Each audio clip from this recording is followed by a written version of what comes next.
Indus foundation ఆధ్వర్యంలో హనుమకొండ హగ్రీవాచారి మైదానంలో శివరాత్రి వేడుకలు ఘనంగా జరిగాయి. ఈ సంస్థ చైర్మన్ ఏనుగుల రాకేష్ రెడ్డి, మాజీ మంత్రి తన్నీరు హరీష్ రావు ముఖ్య అతిథిగా హాజరై మాట్లాడుతూ ఆధ్యాత్మిక భక్తి మార్గం చూపించేలా ఈ కార్యక్రమం చేపట్టారని ఇండస్ ఫౌండేషన్ వారిని కొనియాడారు. జొన్న విత్తుల రామలింగేశ్వరరావు భక్తి మార్గం శివతత్వంపై ప్రసంగించారు. కార్యక్రమంలో గడ్డం సమ్మయ్య, మాట్ల తిరుపతి, కాట్రగడ్డ హిమన్వి చౌదరి, పోప్ సింగర్ శిరీష, కృష్ణ, అనిత యాదవ్ తదితరులు కళాకారులు పాల్గొన్నారు.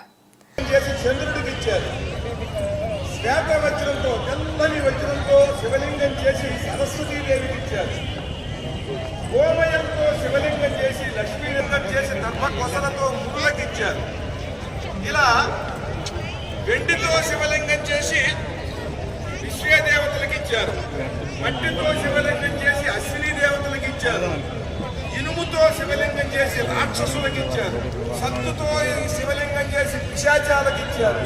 అలా ఆవు లింగం అది సాక్షాత్తు మహేశ్వరుడే కనుక ఈ రకంగా భావన చేయమన్నారు.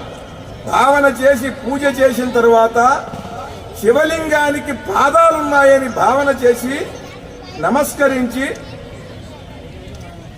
ఆ శివలింగాన్ని నీ కోరిక ఏదో కోరుకోమన్నారు. అసలు శివుణ్ణి అసలు మనం ఎందుకు పూజ చేయాలి? ఇక్కడండి అసలు ఆయన ఎంత గొప్పవాడైనా మనం ఆయన ఎందుకు పూజ చేయాలి? అసలు ఇది పెద్ద విషయం. అసలు ఈ మహర్షులందరూ కూడా మనకి చెప్పినటువంటి విషయం ఏమిటంటే శివుడు అంటే శుభంకరుడు, శుభం చేసేవాడు. మనం ఇవాళ అందరూ కూడా ఏం చెబుతున్నారు? పాజిటివ్ థింకింగ్ ఉండాలి, పాజిటివ్గా ఉండాలి, పాజిటివ్నెస్ అనేది చాలా అవసరం అంటున్నారు. శుభం అంటే పాజిటివ్నెస్.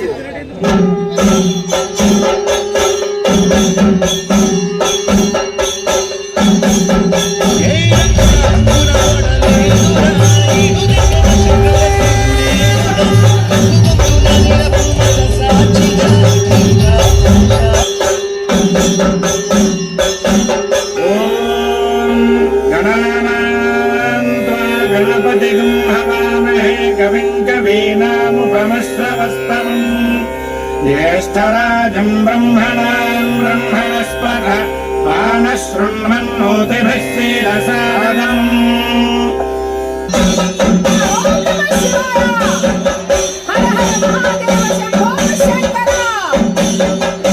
పరమేశ్వరుడికి ప్రీతి ఎగుట చేత ఈ బిల్వహారతిని దర్శించుకొనుట వల్ల 3 జన్మలలో చేసిన పాపములు తొలగిపోవును.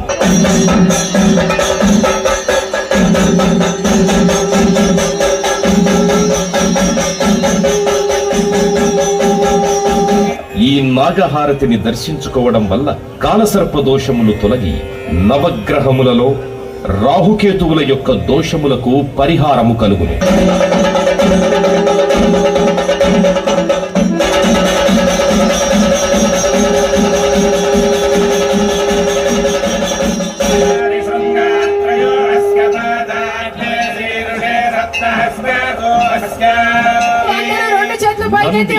ప్రమథగణములలో ప్రథముడు అవుట చేత ఈ నందిహారతి దర్శించుకోవడం వల్ల పార్వతీ పరమేశ్వరుల అనుగ్రహం కలుగుతుంది.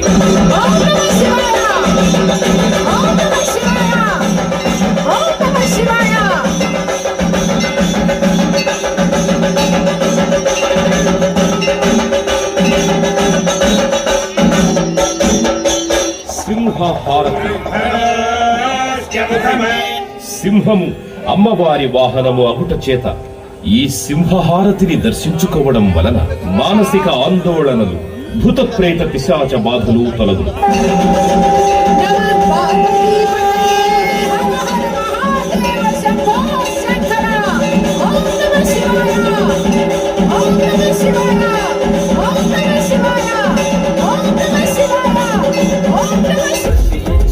ఓం నమః శివాయ, ఓం నమః శివాయ. నిజంగా కాశీ